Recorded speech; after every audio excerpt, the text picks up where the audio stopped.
আজ থেকে 100-200 বছর পর যখন গাজা বা ফিলিস্তিনের ইতিহাস লেখা হবে, যখন এই অভিশপ্ত হায়েনাদের এই নির্মমতার চিত্র ইতিহাসের পাতায় তুলে ধরা হবে, তখন আপনি আমিও কাঠগড়ার আসামি থাকব। কারণ তখনকার মানুষেরা, তখনকার জেনারেশনেরা আলোচনা করবে তখন পৃথিবীতে যে শত শত কোটি মানুষ বসবাস করেছিল, সে মানুষগুলো কিভাবে এতগুলো মানুষের সামনে পৃথিবীর ছোট্ট একটা ভূখণ্ডের মধ্যে এইভাবে মানুষকে হত্যাযজ্ঞ চালানো হয়েছে, নির্মমতা করা হয়েছে, শিশুদের সামনে বাবা মাকে খুন করা হয়েছে, বাবা মার সামনে শিশুদেরকে টুকরা টুকরো করা হয়েছে, কিভাবে এই নির্মমতা চালানো হয়েছে বিশ্বের শত শত কোটি মানুষ তারা তখন কি করেছে। আগামী 100-200 বছর পরে যখন ফিলিস্তিন এবং গাজার ইতিহাস লেখা হবে, আসামির কাঠগড়ায় আমরা সবাইকে দাঁড়াতে হবে। আমরা বড় বেশি কঠিন, বেদনাদায়ক, অত্যন্ত ব্যথাতুর সময় আমরা পার করছি মুসলমানরা। একদিকে মানব ইতিহাসের সবচেয়ে বর্বরচিত হত্যাযজ্ঞ, গণহত্যা চলছে দিন দুপুরে বিশ্বের শত শত কোটি মানুষের সামনে ফিলিস্তিনের গাজায়।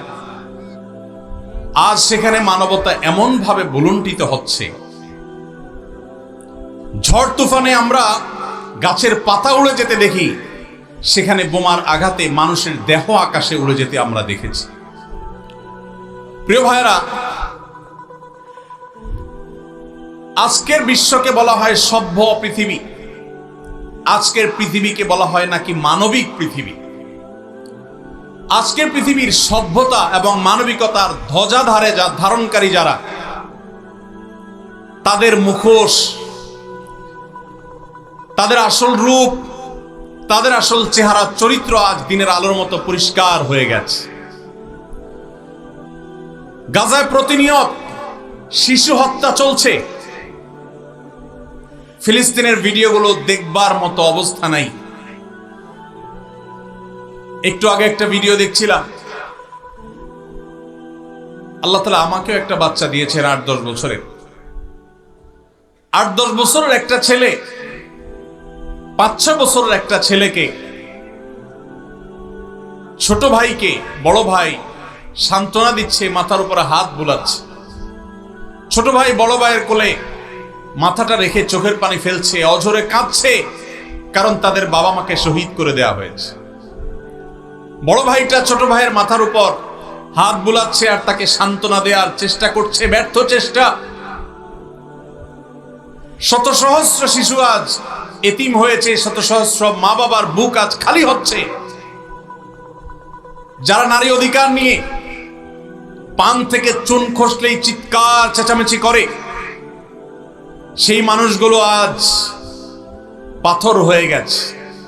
তাদের চোখের সামনে শত সহস্র মা বোনকে আজ খুন করা হচ্ছে।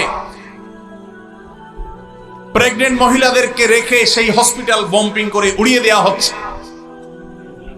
আজ সেখানে শিশুদের আর্তনাদে আকাশ পাতাল ভারী হয়ে উঠছে। কোন স্থাপনার সেখানে বাকি নাই যেটা ভেঙে চুরে গুড়িয়ে দেওয়া হয়নি।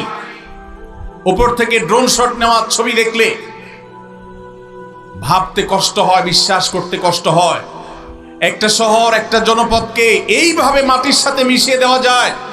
সবচেয়ে অবাক করা বিষয় হলো, এই হায়েনারা, এই অভিশপ্ত ইহুদিরা, এদের সবচেয়ে বেশি সমর্থন প্রকাশ্য দিবালোকে যারা করে, তারাই আমাদেরকে সবচেয়ে বেশি সকাল বিকাল মানবতার সবক শুনাইতে আসে।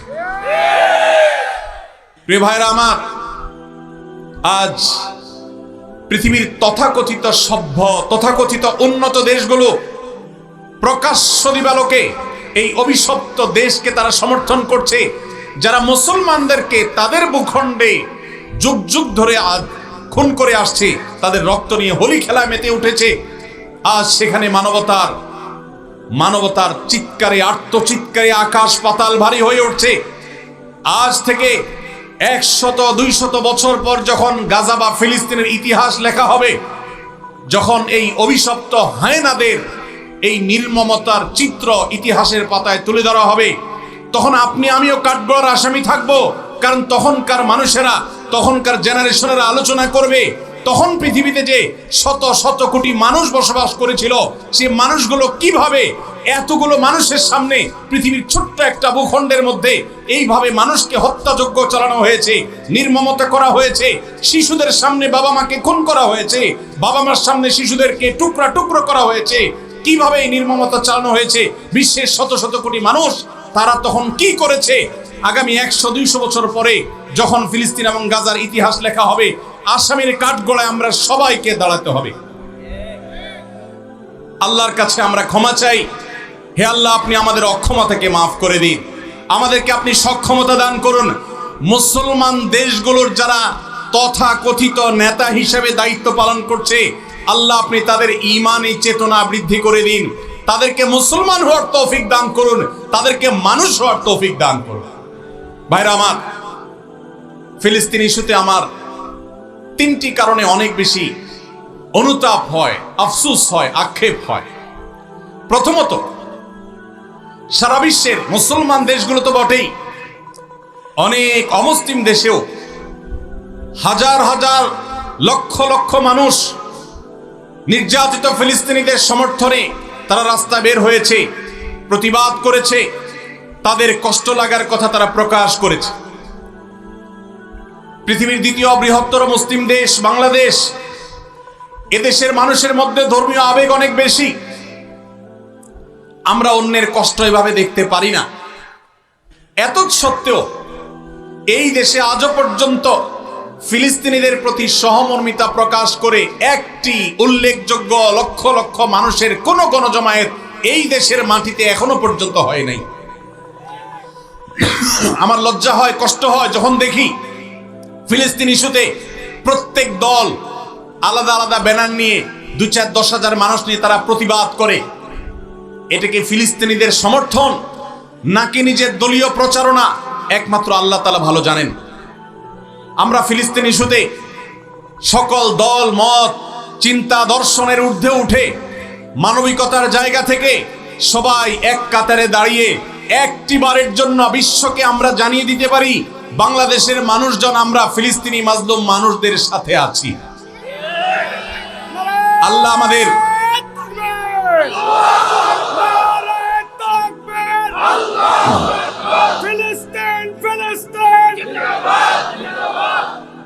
আল্লাহ রাব্বুল আলামিন আমাদের মুসলিম নেতৃবৃন্দকে সেই সুবোধ দান করুন, তারা যেন এদেশের সকল মতের, সকল চিন্তার, সকল পথের, সকল আদর্শের, সকল দলের মানুষদেরকে, এমনকি আমাদের যে সমস্ত অমুসলিম ভাইরা আছেন তাদেরকেও এই মানবিক ইস্যুতে এক কাতারে দাঁড় করিয়ে লক্ষ লক্ষ বাংলাদেশের মানুষ ফিলিস্তিনি পতাকা হাতে নিয়ে তারা ফিলিস্তিনের প্রতি সহমর্মিতা প্রকাশ করবে, জানাবে।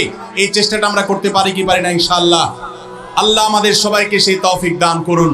এই ইতিহাস এই দেশে রচনা হোক, আমরা সেই দোয়া রব্বে কারীমের কাছে আজকে ফরিয়াদ করছি। আল্লাহ আমাদের এই একটা মিছিল, একটা প্রতিবাদ, একটা বার্তা বিশ্ব মিডিয়াকে দেওয়ার মতো কাজ এখনো পর্যন্ত এই ভূখণ্ড থেকে আমরা করতে পারি নাই। এর চেয়ে বড় লজ্জার বিষয় আর কিছু হতে পারে না। অমুসলিম দেশগুলো, জাপানের মতো দেশে হাজার হাজার মানুষের বিশাল বড় গণজমায়েত হয়, সেখানে এই অভিশপ্তদের এমবাসি ঘেরাও করার মতো ঘটনা ওই সব দেশে ঘটে। দুর্ভাগ্যজনক বাস্তবতা, আমাদের দেশে যার যার মতো আমরা কথা বলি, আমরা মিছিল করি, ব্যানার নিয়ে দাঁড়াই, প্রতিবাদ করি, মানববন্ধন করি, কিন্তু সবাই ঐক্যবদ্ধভাবে বিশ্বকে জানাবার মতো একটা ঐতিহাসিক সমাবেশ, ঐতিহাসিক গণজমায়েত আমরা আজও করতে পারি নাই। ইনশাআল্লাহ অচিরেই সেটা হবে। আল্লাহ আমাদেরকে সেই তৌফিক দান করুন। দ্বিতীয় আমার আফসোসের কারণ ফিলিস্তিন ইস্যুতে, আপনারা জানেন অন্য অমুসলিম দেশগুলোতে পর্যন্ত, খোদ আমেরিকাতে পর্যন্ত ইহুদিদের বিভিন্ন প্রোডাক্ট গুলোকে অত্যন্ত কার্যকর ভাবে বয়কট করা হয়েছে। আমাদের এই দেশে প্রত্যেকটা দোকানে দোকানে, প্রতিটা দোকানে দোকানে আপনি পাবেন ইহুদি পণ্যে পরিপূর্ণ ভরপুর সয়লাব। আমরা অনেকে আছি যারা ফিলিস্তিনি বাচ্চাদের ভিডিও দেখে চোখের পানি ফেলি, কিন্তু আমাদের ওয়াশরুমে গেলে হ্যান্ড ওয়াশটা দেখা যায় ইহুদিদের।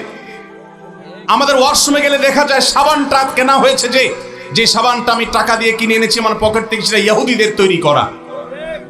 আমি যে সফট ড্রিঙ্কস গিলছি ডক ডক করে, সেটা ইহুদিদের তৈরি করা। এই সমস্ত পণ্য আপনি যখন মুদি দোকান থেকে কিনেন, আপনি কোনো দোকান থেকে যখন ইহুদিদের কোনো পণ্য কিনেন, তখন আপনি পণ্য কিনেন না, আপনি মূলত ইহুদিদেরকে চাঁদা দেন বোমা হামলা করবার জন্য। আপনি যেটাকে টাকা দিয়ে সম্পদ কেনা, মাল কেনা মনে করছেন, এটা মাল কেনা নয়, এটা অভিশপ্তদের বোমাবাজিতে সাহায্য করা। লজ্জার বিষয়, কার্যকরভাবে বাংলাদেশে এখনো পর্যন্ত ফিলিস্তিন ইস্যুতে আমরা একটা বয়কট কার্যকরভাবে করতে পারি নাই। একটা সফট ড্রিঙ্কস শুধুমাত্র কিছুটা বর্জন করা গেছে আলহামদুলিল্লাহ, আর বাকি প্রোডাক্টগুলো সব যেভাবে সেভাবে রয়েছে। আমি একটা দেশীয় প্রোডাক্টের একটা মালিক, দেশীয় প্রোডাক্টের একজন মালিককে প্রশ্ন করেছিলাম, ভাই আপনাদের প্রোডাক্টগুলো কেন বাজারে বাজারে দোকানে দোকানে পাওয়া যায় না? কেন ইউনিলিভারের মাল বাজারে পরিপূর্ণ? কেন যারা আমাদের সমাজে 14ই ফেব্রুয়ারিতে আমাদের তরুণদের চরিত্রকে ধ্বংস করার নীল নকশা করে, সেই ক্লোজ আপ কেন আমার দোকানে থাকে? কেন আপনাদের পেস্ট দোকানে নাই? আমাকে সেই বাংলাদেশি কোম্পানির মালিক, বাংলাদেশি প্রোডাক্ট তৈরি করেন সেই ব্যবসা প্রতিষ্ঠানের মালিক, তিনি আমাকে বলছেন, ভাই লজ্জার কথা, আমাদের দেশে এক শ্রেণীর, সবাই নয়, এক শ্রেণীর অসাধু কর্মকর্তা কর্মচারী আছে সরকারি অফিসগুলোতে, যারা এই সমস্ত ইহুদি কোম্পানিগুলো, বিদেশি কোম্পানিগুলো থেকে টাকা পয়সা খেয়ে, ঘুষ খেয়ে, তাদের জন্য সকল সুযোগ সুবিধা, সকল ফ্যাসিলিটিসকে এমন ভাবে প্রোভাইড করে যে আমরা দেশীয় প্রোডাক্ট যারা প্রস্তুত করি, তৈরি করি, তারা তেমন কোনো সুবিধা করতে পারি না। তার এই কথার বাস্তবতা আছে। আমিও কিছুটা অনুভব করার চেষ্টা করেছি, অনুসন্ধান করার চেষ্টা করেছি। দুর্ভাগ্যজনক বাস্তবতা, আমরা সাধারণ মানুষও আমাদের নিজস্ব উদ্যোগে ইহুদিদের পণ্য মুক্ত আমাদের বাসা করব, সেটা আমরা করতে পারি নাই। মনে রাখবেন, আপনি যদি ইহুদিদের পেস্ট না কিনেন, তাদের সাবান না কিনেন, তাদের প্রসাধনী না কিনেন, তাদের কোনো প্রকার আইটেম আপনি না কিনে তার জায়গায় যদি একটা মুসলিম দেশের তৈরি করা, আপনার নিজের দেশের তৈরি করা কোনো জিনিস আপনি নেন, কোয়ালিটি যদি একটু খারাপ হয়, দাম যদি একটু বেশিও পড়ে, আপনার এই কিনার কারণে, এই যে আপনি স্যাক্রিফাইস করলেন, একটু কম কোয়ালিটির জিনিস নিলেন, আবার দাম একটু বেশি দিলেন, এই স্যাক্রিফাইসটা কিয়ামতের ময়দানে ফিলিস্তিন ইস্যুতে আপনি আপনার ন্যূনতম দায়িত্বটা পালন করতে পেরেছেন, এই হিসাবে আল্লাহর কাছে হাজির হবে। এর সওয়াব আপনি আল্লাহর কাছে লাভ করবেন ইনশাআল্লাহ। আমরা কারা কারা আছি ইহুদিদের পণ্য মুক্ত করব আমাদের বাসাগুলোকে? কারা কারা আছে? আল্লাহ আমাদের সবাইকে তৌফিক দান করুন। আমাদের বাসা বাড়িতে ইহুদি পণ্য থাকবে না, ঠিক আছে তো ইনশাআল্লাহ? কোনো মুদি দোকান থেকে আমরা ইহুদি পণ্য কিনবো না, প্রয়োজনে আমি সফট ড্রিঙ্কস গিলবো না। দেশিটা থাকলে খাবো, না হলে খাবো না। একবার বাংলাদেশ বিমানে আমি কোথাও ট্রাভেল করতেছিলাম, আমাকে কোকা কোলা দেওয়া হলো। আমি বললাম, কেন কোকা কোলা? আমার দেশীয় ক্যারিয়ার, আমার দেশীয় সফট ড্রিঙ্কস নাই, কেন আপনি বিদেশি সফট ড্রিঙ্কস খেতে আমাকে বাধ্য করবেন? প্রতিবাদ স্বরূপ আমি এটা খেলাম না, নিয়ে যান, অন্তত একটা বোতল বাঁচবে। আর আপনার কর্তৃপক্ষকে জানাবেন, একজন কাস্টমার প্রতিবাদ করেছে, তিনি দেশীয় সফট ড্রিঙ্কসরা বিদেশি সফট ড্রিঙ্কস খান। সফট ড্রিঙ্কস এমনিতে স্বাস্থ্যের জন্য ক্ষতিকর, সেখানে ইহুদিদের যে সফট ড্রিঙ্কস আপনি কিনছেন, এটা সফট ড্রিঙ্কস না, এটা রক্তে ভরা বোতল। অতএব আমাদের বাসা বাড়িকে ইহুদি পণ্য থেকে মুক্ত করবো তো ইনশাআল্লাহ। আমি বাংলাদেশি মুসলমান হিসেবে লজ্জিত যে ফিলিস্তিন ইস্যুতে আমরা একটা কার্যকর একটা বয়কট, একটা বর্জন, এটা আমরা করতে পারি নাই। ভাইরা আমার, আজকে আমরা যারা এখানে সমবেত হয়েছি, আমরা কি একটু প্রতিজ্ঞা করতে পারি, আমার জীবদ্দশায়, আমার জ্ঞাতসারে, আমার পকেটের টাকা দিয়ে ইহুদি কোনো পণ্য আমি কিনবো না, না খেয়ে থাকবো, কোনো প্রসাধনী প্রয়োজনে ব্যবহার করব না, কিন্তু ইহুদি পণ্য আমি কিনবো না ইনশাআল্লাহ। সবাই চেষ্টা করে যাবে তো ইনশাআল্লাহ। দোকানদার ভাইদেরকে উদ্বুদ্ধ করবেন যে আপনি ইহুদি পণ্য বিক্রি করেন না, ঘোষণা দেন এবং তার জন্য ফেস্টুন টানায় দেন। আমরা প্রচার করব আপনার দোকানের যে অমুক দোকানদার ভাই তিনি ইহুদি পণ্য বিক্রি করেন না, তিনি ইসলামী চেতনা, মাজলুমদের পক্ষে অবলম্বন করে তিনি তার এই স্যাক্রিফাইস করেছেন। তার দোকানের বিক্রি বাড়াবার জন্য আমরা প্রচারণা করব ইনশাআল্লাহ। চেষ্টা করা যাবে না ইনশাআল্লাহ? ভাইরা আমার, তৃতীয়ত যে কারণে আমি লজ্জিত সেটি হলো ইহুদিদের এই অভিশপ্ত হায়নাদের, যারা মানবতাকে কুরে কুরে খাচ্ছে যুগ যুগ ধরে ফিলিস্তিনের মাটিতে, ছোট বাচ্চাদের রক্তে যাদের হাত রঙিন হয়ে আছে যুগ যুগ ধরে, তাদের যে সমস্ত ধ্বজাধারী আছে, তাদের যে সমস্ত দালাল আছে, বাংলাদেশে মাথা গুনলে সংখ্যা বলা যাবে এত স্বল্প সংখ্যক দালাল আছে। এই কট্টর সেকুলার বামপন্থী কিছু দালাল, মুসলিম বিদ্বেষী কিছু দালাল, যারা ইহুদিদের দালাল, এই মুসলমানদের ভূখণ্ডে, ধর্মপ্রাণ মানুষের ভূখণ্ডে তাদের গলা যখন উঁচু দেখি তখন আমার লজ্জা হয়। আমরা এই দালালদের উঁচু কণ্ঠ যদি এদেশে শুনি তাহলে এর চেয়ে বড় লজ্জার বিষয় আর কিছু হতে পারে না। মানব ইতিহাসের সবচেয়ে বড় হত্যাযজ্ঞ চালানো, সময়ের সবচেয়ে বড় হায়না এই ইহুদিদের সমর্থন যারা করে তারা মানুষরূপী পশু ছাড়া আর কিছু হতে পারে না। অথচ এই মানুষগুলোই আজ আমাদের সবকিছু ঠিক করে দেয়। তারাই আপনার নীতি নির্ধারণের ভূমিকায় তারা অবতীর্ণ হয়, তারাই আপনার আইন ঠিক করে দেয়, তারাই আপনার নীতি নির্ধারণ করে দেয়, তারা আপনার সবকিছু বলে দেয়। জাতি হিসাবে আমাদের জন্য এর চেয়ে বড় লজ্জার বিষয় আর কিচ্ছু হতে পারে না। ভাইরা আমার, অতএব আসুন ফিলিস্তিন ইস্যুতে আমরা আল্লাহর কাছে চোখে পানি ফেলার পাশাপাশি সর্বশক্তি দিয়ে যৌক্তিক এবং যথাযথ প্রতিবাদ আমরা প্রত্যেকটা মানুষ যার যার জায়গা থেকে অব্যাহত রাখি এবং আল্লাহর কাছে একটা ফরিয়াদ করি। ও আরশ আজিমের মালিক, রোমের কলোসিয়ামের গ্যালারিতে বসে যেরকম তখনকার পশুরা মানুষের নির্মম ভাবে মৃত্যুবরণ করা দেখতো, দেখে তারা উৎসাহ করত, উদ্দীপনা করত, ফুর্তি করত, আজ ফিলিস্তিনের ছোট্ট একটা ভূখণ্ডের চারপাশে শত শত কোটি মানুষ মানবতার মুখোশ ধারণ করে আছে।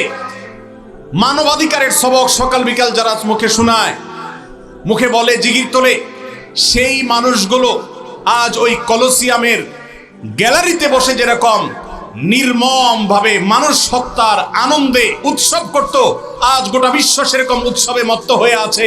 আল্লাহ এই জুলুমের শেষ পরিণতি আমাদেরকে দেখে যাওয়ার তৌফিক দিও।